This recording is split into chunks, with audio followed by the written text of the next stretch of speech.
วันเวลาผ่านมาเนิ่นนาน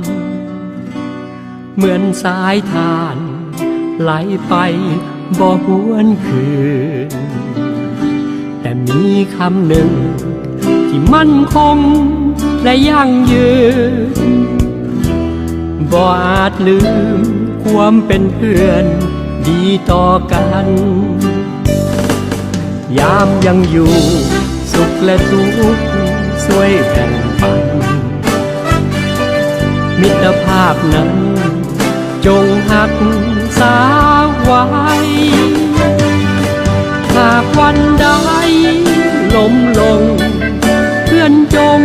ลุกสู่ใหม่เขาจะก้าวเดินไปพร้อมกันคำว่าเพื่อนนั้นคือความห่วงใยคำว่าเพื่อนจริงใจเสมอมาคำว่าเพื่อนบ่มีวันห่างลาสั่วดินฟ้าเพื่อนกันตลอดไป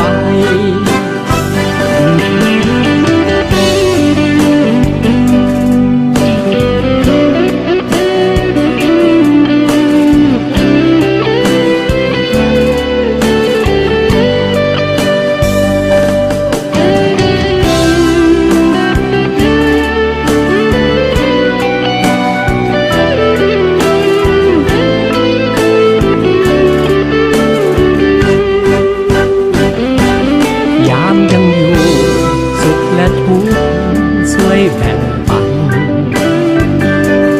มิตรภาพนั้นจงหักษาไว้หากวันใดล้มลงเพื่อนจงลุกสู่ใหม่เขาจะก้าวเดินไปพร้อมกันคำว่าเพื่อนนั้นคือความห่วงใยคำว่าเพื่อน